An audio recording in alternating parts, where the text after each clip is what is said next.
The original New Balance 442 was my budget boot of the year pretty much since 2021 when the second generation launched. This new generation has a lot to fight for, considering it's still a 2.0, but it's massively updated, particularly in the upper area, and it's got some way stiffer competition in the new Copa Gloro. So New Balance box, you also have the sizing chart here on this side. So this is a 9 US, this is the medium, so the D stands for medium width, a 2E would be a wide fit, if you will, so I went with a regular fit.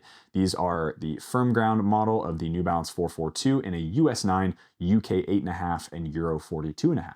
So let's get these unboxed because I am super excited to see what these look like. And of course, these are in the crazy Volt colorway.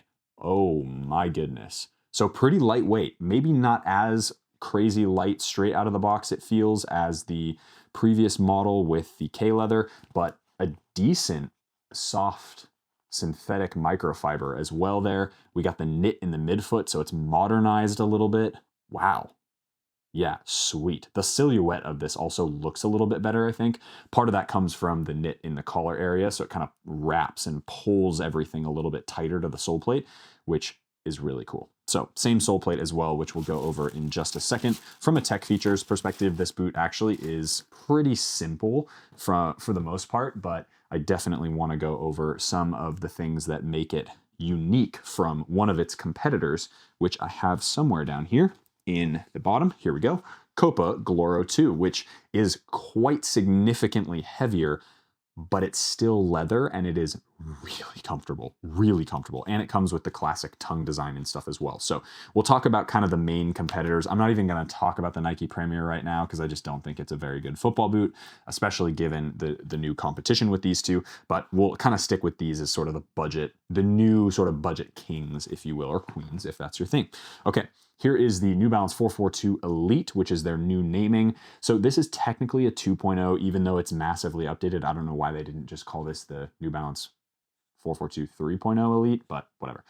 The upper is a microfiber polyurethane with debossed quilting and the hypo-knit collar area, which is very clear here. So the debossed just means that it's like kind of dimpled in, or they've done something to the process where it feels almost quilted to the touch and feels a little bit plush and padded. Very, very soft for a synthetic leather. I think this is actually, it feels much more comfortable and plush than the Fly Touch Plus out of the Tiempo. No surprise there.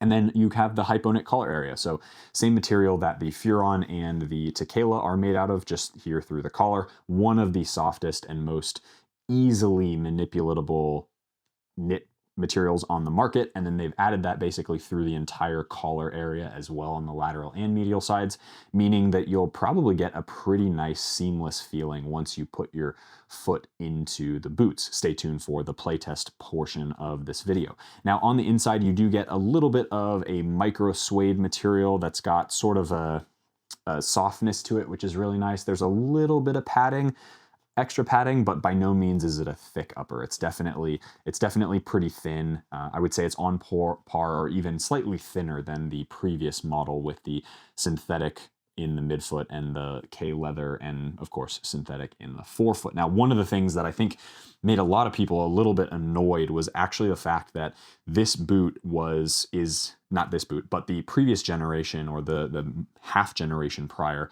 went from K leather to synthetic in the forefoot, and they didn't really announce it. It just sort of happened. And so all the new colorways all of a sudden became fully synthetic. And I think everybody was like, what are you doing? Obviously we know that it's not leather anymore, even though that synthetic leather was actually not bad. Again, much better than the Tiempo Legend 10 Elite, but it's a little sleazy in my opinion. It's a little annoying that they did that, particularly without any marketing materials. So the fact that they've now gone to a very obvious one-piece construction, sort of that mono sock fit, if you will, I think is a better move, right? The New Balance is just now a synthetic microfiber polyurethane upper. No problem at all, right? Do I wish it was leather? Of course. But a boot like this that's so lightweight and very seamless looking, if it fits really well, I think is going to be an absolutely smash hit. Now, from a weight perspective, a size 9, size 8.5 runs right around the 190 gram range, which is right around 6.8, 6.9 ounces.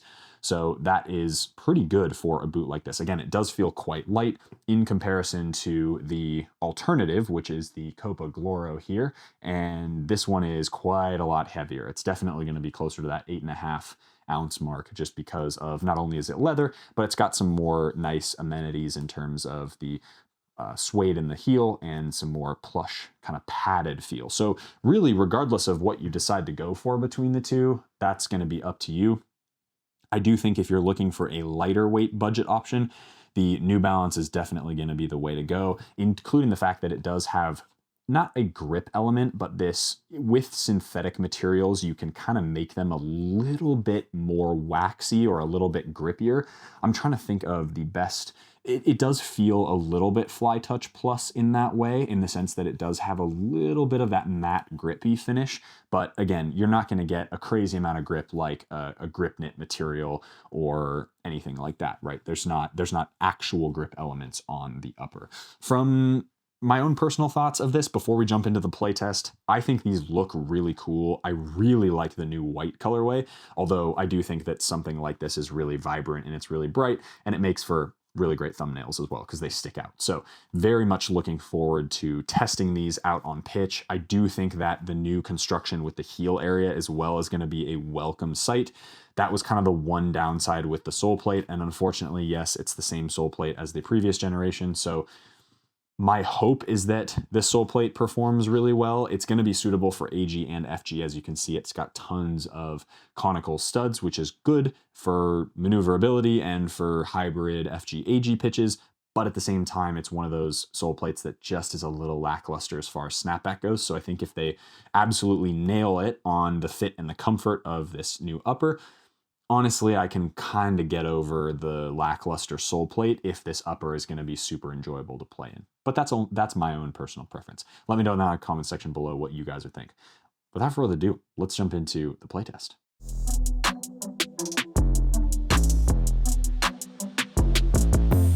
All right, guys, on the pitch with the New Balance 442 Elite.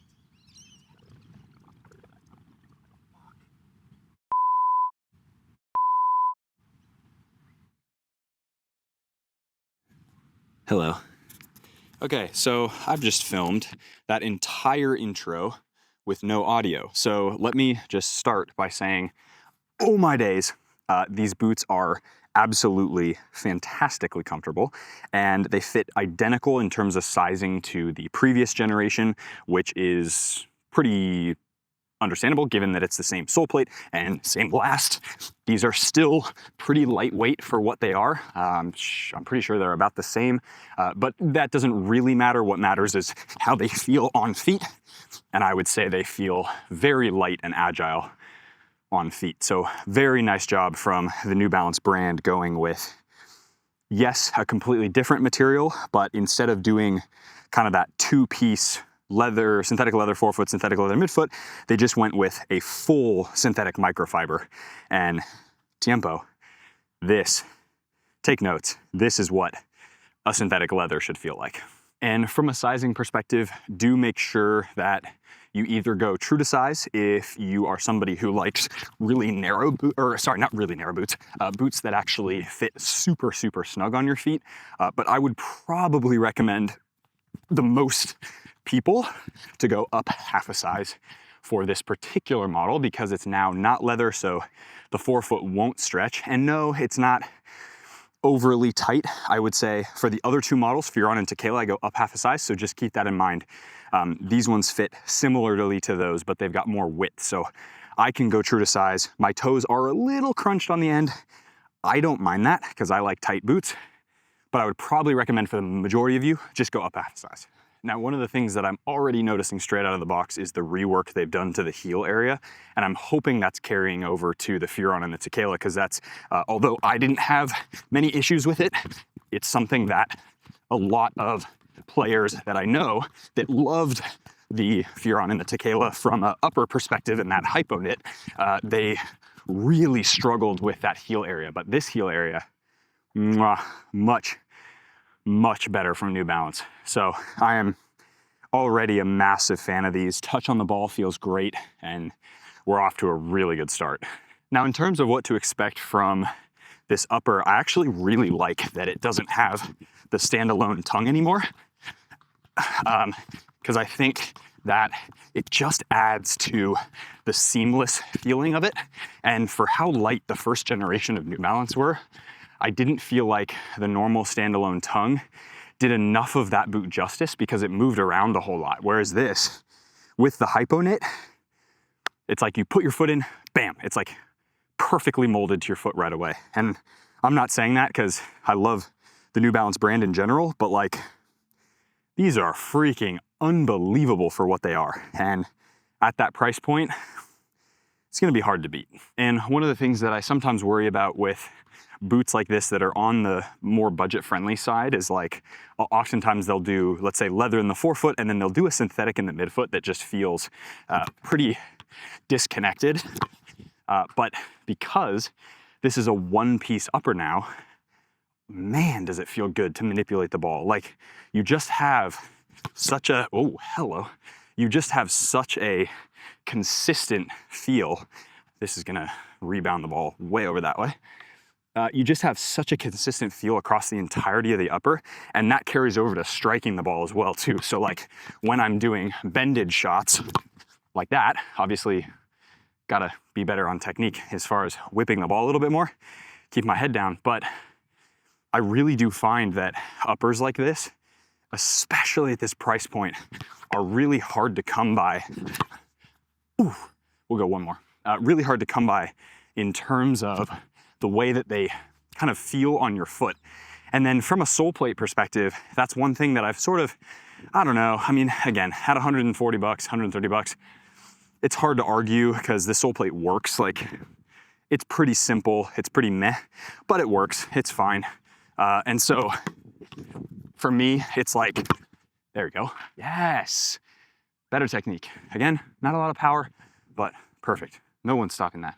Not even Gigi, and he's the GOAT. So yeah, from a sole plate perspective, we'll talk about it on the other side. So sole plate does feel fine, especially on AG. I don't mind it, but I would like to see something a little bit more vibrant, something, I don't know, what's a good alternative maybe? I mean, if they could do something, that's a freaking horrible shot, by the way. If you could do something like, I don't know, like a mix between like Tiempo Legend 10 and something like that, man, shots off, we'll go one more. I think that would be great. But again, I actually feel like because of the one-piece upper, it sort of holds the sole plate in place a little bit more, like the cohesion feels a lot better. And so when I'm doing any sort of, pass, touch, and I'm planting, because it's a one-piece upper and it just like sticks on your foot, the sole plate also sticks on your foot, as opposed to the upper from the previous gen, which was sort of really nice, but it was sort of all over the place and it didn't really lock in all that well. And so as soon as you started slipping on the upper, in the upper of that previous gen, then you get this situation where you don't have sort of that same seamless feel, whereas because you're locked in here, you're locked in, right? And so the instability of that sole plate isn't as exposed as it was on the previous gen. So in terms of a cohesive package, this feels a lot better. All right, I am gonna take these off because I do think my actual recommendation would probably be to go up a half a size compared to some of the other boots on the market. I think that New Balance is very, very consistent with their sizing. I just think they run a little bit small compared to a lot of other stuff on the market. So for me, I think I'm gonna need a half a size up from these. They are really comfortable as it is already. They're very, very soft. Uppers breaking in really nicely. That suede liner feels great. So no issues there. Heel area feels really good, but I do think I'm a little too crunched on the toe. So that's my own personal problem. That's just a sizing thing. It's not like a comfort or a performance thing. So far, these have performed really, really well. But again, that's yeah, I mean, 130 bucks, 140 bucks, you can kind of expect that. But I'm gonna get these back on in just a second, chill for a minute, and then get these back on. But yeah, I would say across the board, go up half a size. If you're on Tequila and 442, I think you're just better off going up a half a size from your normal 9, or my normal 9, whatever your normal US size is. So probably the best recommendation. So for the price point, I do think these offer, they won't make you shoot well. That's a me thing.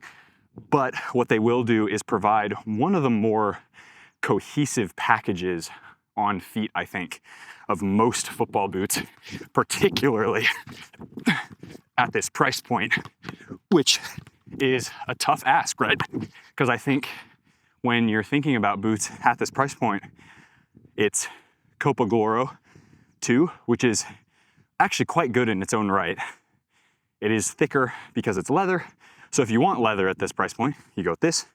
I think the Premier 3 is sort of a write-off at this point. I think the Gloro does a lot of, oh wow, what am I doing? I was trying to slice that sideways. So I think the Gloro does what that needs to do. The Premier is a write-off in terms of like, now that the Gloro exists, the Gloro is a better version of the Premier 3 in every single way. So in like, at this price point, it's like, okay, if I want a synthetic boot and I want sort of some of the creature comforts of a top-end football boot, then I go 442. Oh my days, okay, forget that. I go, the point isn't to do insane training flicks. The point is to talk about boots. Gotta remember that. So, yeah, it's basically a question of, okay, do I go Gloro because I want leather, or do I want synthetic and I want this stuff? This feels more premium than the Copa Gloro 2 does. The only reason for that is because it's one-piece upper. It feels super seamless, super nice. It's very, like when you're gliding with the ball, it feels very, very consistent across the entirety of the upper. So that's really cool. But again, that's only if you're okay with synthetic. If you want a leather football boot, hey, no problem. Either go with the Gloro 2 or upgrade just so ever so slightly on price and go with the new Icon 2, which is incredible, and or Mizuno Elite model. And then you're kind of great either way.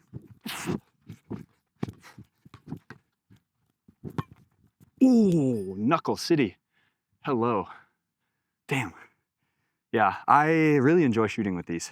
It may not have been reflective in my performances in the previous drills. However, I do think that these provide a very, very nice and consistent touch on the ball, which is what I want. Ooh, let's control that. Near post. So, yeah, I'm really thoroughly enjoying these. I do think my toes are a little bit cramped, but really other than that, and a small amount of break-in time taking the boots off once, that's really not much to complain about for a football boot that retails for like 130, 140 bucks. That's pretty good. So no complaints there. Oh, son of a gun. Unlucky. Well, yeah, I'm a big fan of the new 442. And this might be crazy, but I think this is one of those situations that the new reincarnation in synthetic is better than it ever was in leather. Oh, shocker. All right, last little bit here, some free kicks. Just trying to lift it up and over the wall. One step, bang, top bins, here we go. Yep, like that. I should just end the video there. But no, we keep going because repetitions create habits, habits create skills. Here we go. I just pulled that out of my ass, by the way. A little bit through the wall, maybe. Nah, that would have been right up somebody's midsection. All right, last one. Again, boots are feeling good. This is where I really notice like the planting, and I really notice when I plant that my foot isn't going anywhere, and it completely sort of, it allows the sole plate to not be kind of, and that's what I really like about this new construction of the upper. I think they figured out, ooh, oh, they figured out how to do sort of a more cohesive package with the whole thing, which I think is super, super impressive. And again, as I said, I think I like this edition better than the leather previous model. All right, guys, that wraps up the review and play test for the New Balance 442 Elite 2.0. As I said to you in the beginning of the video, I do think this is more of a 3.0 than it is just a refresh, because it's a completely different upper with knit now, and it's got like a really seamless feel to it and all that stuff and all that beautiful jazz. That being said, what do I actually think about this New Balance 442? Remarkably, it's actually better than the previous gen, I think, as a cohesive package. Look, you may love the leather from the previous gen, you may love the way that it fit and it was super wide and all that stuff. This boot actually retains a lot of those properties. It is quite wide. It will fit most people in the standard. This is the standard width, no less. Sizing, go up half a size. The upper, this new synthetic microfiber is really soft. It's got just kind of that nice amount of padding that you want from a boot like this. And I think the knit in the midfoot really ties this boot together as a really beautiful, cohesive package. I keep saying that because this boot is the epitome of what you can do if you actually pay attention to the way that a boot fits and feels as one cohesive package. I'm going to say that 50 freaking times during this video, but that's really what this feels like. And I think they finally put all the pieces together, and it is sad that it's not leather anymore, just because of being a purist and everything. However, I do think that this suits the boot and the new boot market much better. I think the heel area is really good now. It's just minimalist. It doesn't do anything crazy, but it just works really well. And then the synthetic microfiber upper in combination with the sole plate actually is good. And I think for a lot of people, this is going to be the boot that they go for, because you get the modern amenities of a synthetic leather that feel sort of like I don't know, like they feel really, really good. This is what the Tiempo, I wish the Tiempo Fly Touch Plus upper was. This is way softer, way easier to break in. It's probably on par as far as lightness goes. The integration of the knit is way better in this one than the Tiempo is as well. And I just think that this, if you're gonna buy a Tiempo Legend 10, buy this instead, because it's just better in every way. And that's kind of crazy, other than the sole plate. The sole plate on the Tiempo is better. But I think this boot really does everything else better. So this or Tiempo 10, this one. This or Tiempo 10 Luxe, then it becomes a little bit more complicated. But you're also paying $300 for the Luxe, whereas this is half that price, or even less. So that's gonna wrap up my review of the New Balance 442. I think this is, in terms of budget, this boot is actually probably my favorite now. It sort of takes over where the Copa Gloro was.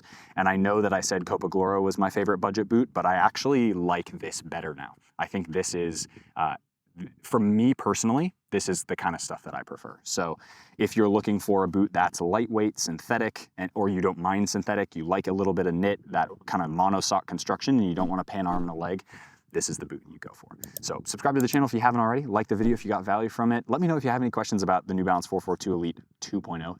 And I will see you guys. Be awesome. Take care. I'll see you guys in the next video.